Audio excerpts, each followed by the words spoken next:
بسم الله الرحمن الرحيم، والصلاة والسلام على أشرف الخلق والمرسلين محمد الأمين. متتبعي ومتتبعات قناة علوم الحياة والأرض SVT، يتجدد بكم اللقاء في هذا الفيديو الذي سنتطرق فيه إلى كيفية ومنهجية التعامل خصوصا مع السؤال الأول لدرس القوانين الإحصائية، علما بأن تحليل نتائج التزاوج هو الذي يمكن من إنجاز تفسير صبغي صحيح، ولأن كل المعطيات يتم استخراجها من التزاوج الأول. إذا في هذه الحالة سأتطرق إلى حالة الهجون الأحادية، وفي الفيديو مقبل إن شاء الله سأتطرق إلى حالة الهجونة الثنائية. إذا القوانين الإحصائية لانتقاء الصفات الوراثية عند الكائنات الثنائية الصيغة الصبغية. ورجاء ركزوا على السؤال الأول دائما، حل نتائج التزاوج الأول هو السؤال هو الذي يمكنك من فك شفرات التمرين. إذا سنبدأ بحالة الهجون الأحادية.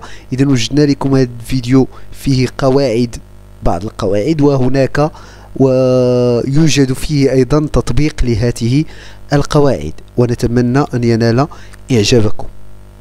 إذا القاعدتين الأساسيتين في أي تزاوج مهما كان في القوانين الإحصائية، القاعدة الأولى هي القانون الأول لمنديل: إذا كان الجيل الأول متجانس فالأبوان من سلالتان نقيتان.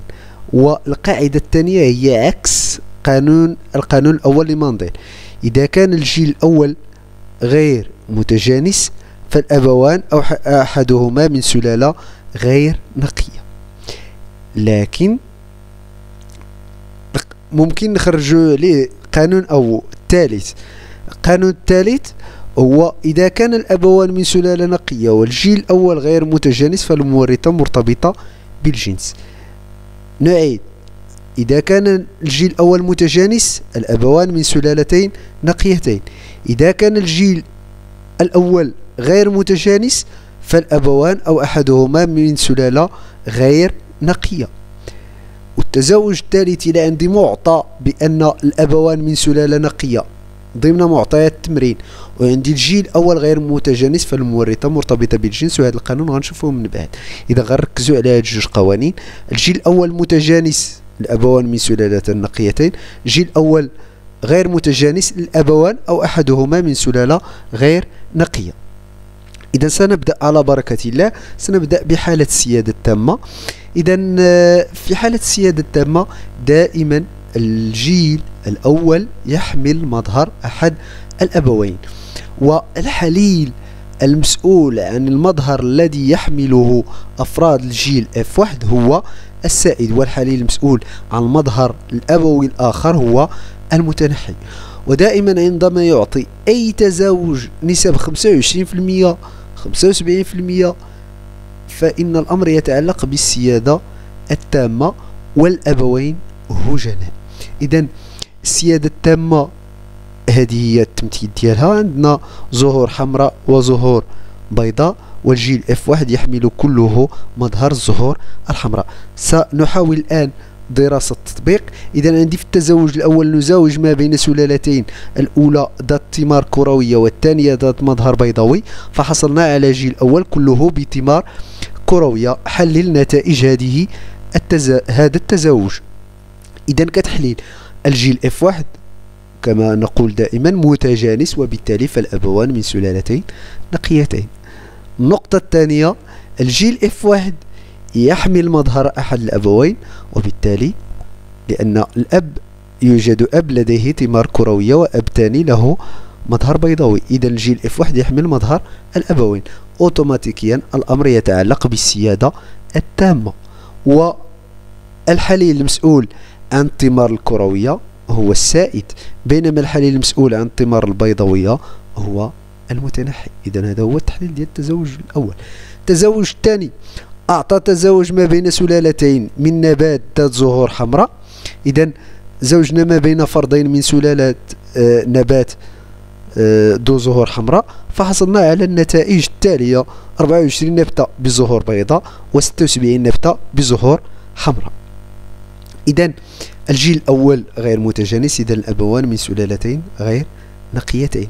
وعندي هنا سلالة واحدة، إذا السلالة الحمراء غير نقية. هذا ما يمكن استخراجه من التزاوج الثاني. السلالة الحمراء غير نقية، ولأن الجيل F1 غير متجانس. وكنلاحظ من جهة أخرى بأن الأبوان لهما زهور حمراء، لكن في الجيل الأول ظهر مظهر جديد اللي هو زهور بيضاء. إذا الحليل المسؤول عن دائما الصفة التي لا تكون لدى الآباء وتكون لدى الأبناء تعتبر متنحية. دائما الصفة التي لا تكون لدى الآباء وتظهر عند الأبناء تعتبر متنحية، أي تظهر في الجيل الأول تعتبر متنحية. إذا بما أن مظهر الزهور البيضاء لم يكن لدى الآباء وظهر في الجيل الأول، إذا الحليل المسؤول عن الزهور البيضاء متنحي، بينما الحليل المسؤول عن الزهور الحمراء يعتبر سائد. قلنا بأن السلالتين الأبويتين هجينتين، وراه التفسير الصبغي بدا النية بان. ملاحظة الثالثة: 24 76 24 زائد 76 في المجموعية 100، إذا 24 تقارب 24% و76 تقارب 76%. إذا النسب اللي هي 25% 75%، والأمر يتعلق بالسيادة التامة. وما بقى لي غير ندير التفسير الصبغي. إذا عفوا، إذا في التزاوج الأول قلنا بأن الجيل الأول متجانس إذا الأبوان من سلالتين نقيتين. الجيل الأول يحمل مظهر أحد الأبوين إذا الأمر يتعلق بالسيادة التامة، والحليل المسؤول عن الثمار الكروية سائد، بينما الحليل المسؤول عن الثمار البيضاوية متنحي. التحليل ديال التزاوج الثاني: الجيل الأول غير متجانس إذا السلالة الحمراء غير نقية، إنما هي هجينة.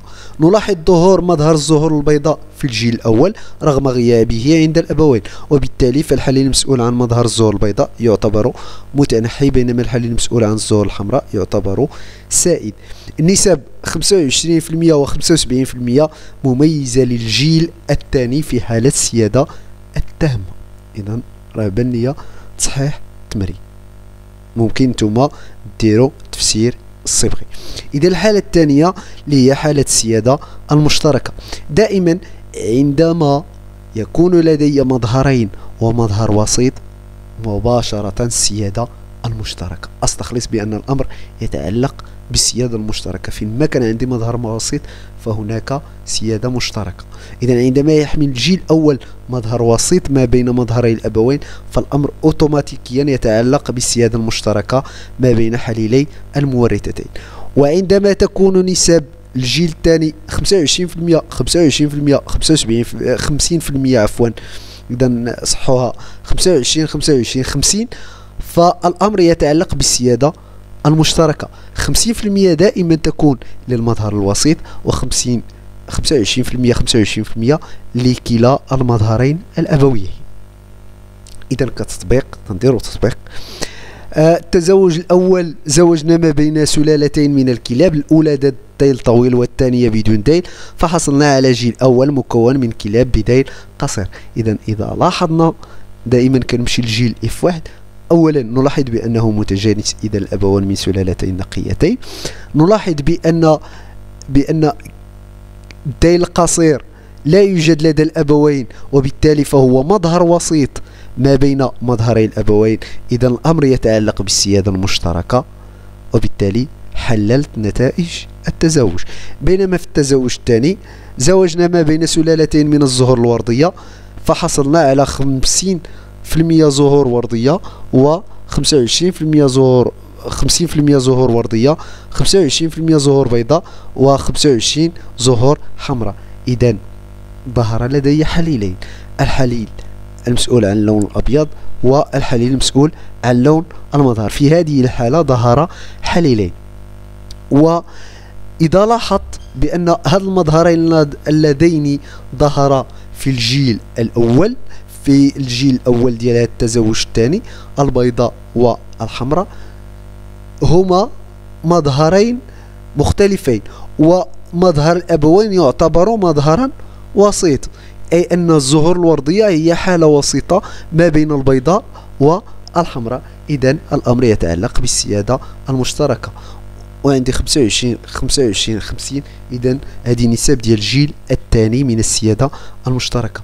إذا كتصحيح الجيل بالنسبة للتزاوج الأول، الجيل الأول متجانس وبالتالي فالأبوان من سلالتين نقيتين. الجيل الأول يحمل مظهر وسيط وبالتالي الأمر يتعلق بالسيادة المشتركة ما بين حليلين المورثة. بالنسبة للتزاوج الثاني الجيل الأول غير متجانس، صحوها حتى هي غير متجانس وبالتالي فالسلالة الوردية غير نقية، إذا السلالة الوردية هجينة. التزاوج ما بين أفراد السلالة الوردية يعطي مظهرا جديدين في الجيل الأول، وبالتالي فالمظهر المرضي يعتبر مظهرا وسيط، والأمر يتعلق بالسيادة المشتركة ما بين الحليل المسؤول عن اللون الأبيض والحليل المسؤول عن اللون الأحمر. وبالتالي ممكن دابا انتم ديروا التفسير الصبغي. الآن سننتقل إلى الحالة الثالثة اللي هي حالة المورثة المميتة. أولا سبقت واحد القاعدة نظرا لأن مجموعة من التلاميذ دائما ملي كيديروا المورثة المميتة كيحصلوا على الجدول ديال 1/4 2/4 1/4، دائما كيلقاو مشكل، كيقولوا مثلا شكون اللي غنضرب عليه في هذا الجدول، لأن كتكون عندك أربع أنماط وراثية والتلميذ لا يفهم أي الأفراد أي نمط وراثي سيموت قبل الولادة. دائما المظهر النمط المتشابه الاقتران بالنسبة للحليل السائد هو الذي يكون مميت. إذا دائما كتمشي للمتشابه الاقتران بالنسبة للسائد وهو اللي غتضرب عليه. إذا تكون المورثة مميتة في حالة تشابه الاقتران بالنسبة للحليل السائد. إذا كانت عندنا حالة سيادة مميتة مع مورثة مميتة، في هذه الحالة ممكن واحد من الجوج، يعني واحد من المظهرين الأبويين، وفي هذه الحالة راه غتبان النتائج. غيبان من النتائج شكون اللي غنحيد. التزاوج قلنا دائما المورثة المميتة تكون مميتة في حالة تشابه الاقتران بالنسبة للحليل السائد. القاعدة الثانية يعطي التزاوج ما بين الهجناء جيل أول غير متجانس 1/3 بالنسبة للمظهر المتنحي و2/3 بالنسبة للمظهر السائد. دائما إلى عندك في النسب 1/3 2/3 فالأمر يتعلق بالمورثة المميتة. إذا كانت السيادة المشتركة غتكون 1/3 لأحد المظهرين الأبويين و2/3 بالنسبة للمظهر الوسيط. إذا هذه هي الحالة ديال المورثة المميتة. الآن سنطبق هذه القواعد على تمرين. إذا التمرين تزاوج يعطي التزاوج ما بين سلالتين من الكلاب بدون ديل النتائج التالية: 33 كلب عادي، 67 كلب بدون ديل. السؤال هو حلل النتائج. إذا أول قانون كنبدا به هو الجيل الأول غير متجانس، إذا الأبوين من سلالتين غير نقيتين. ثم نلاحظ ظهور لمظهر جديد في الجيل الأول اللي هو المظهر العادي. إذا المظهر العادي متنحي، بينما المظهر كلب بدون ديل يعتبر مظهرا سائدا. كما قلت سلالة بدون ديل هي هجينة، أي أنها مختلفة الاقتران، يعني عندها الحليل العادي وعندها حليل بدون ديل. إذا غندير النتائج وبالتالي راه بان ليا التفسير الصبغي. علاوة على أن الملاحظة كذلك تمكنني من رؤية أن 33% اللي هي الثلث و67% الثلثين. إذا الأمر يتعلق بالمورثة المميتة مباشرة. إذا ودابا ما بقى لي غير ندير التفسير الصبغي.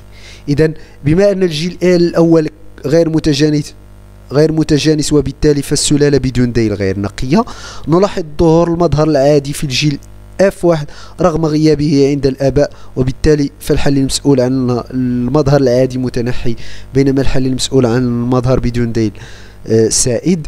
نسب الثلث والثلثين تبين على أن الأمر يتعلق بمورثة مميتة في حالة تشابه الاقتران بالنسبة للحليل السائد. إذا سنتطرق إلى الحالة الثالثة. الحالة الثالثة هي المورثة المرتبطة بالجنس. إذا باش نعرف المورثة المرتبطة بالجنس لدي 3 معايير أساسية. المعيار أول: إذا كان الأبوان من سلالتين نقيتين والجيل الأول غير متجانس، أوتوماتيكيا المورثة مرتبطة بالجنس. أعيد: إذا كان الأبوان من سلالة نقيتين، يعني أعطاه لي كمعطى في التمرين الأبوان نزاوج ما بين سلالتين نقيتين ولاحظت بأن الجيل الأول غير متجانس، راه كنقول المورثة كاستنتاج كنكتبها في التحليل: الأبوان من سلالتين نقيتين والجيل الأول غير متجانس، إذا الأمر يتعلق بمورثة مرتبطة بالجنس. الملاحظة الثانية أو المعيار الثاني: دائما إذا أعطى التزاوج العكسي نتائج مختلفة فالمورثة مرتبطة بالجنس.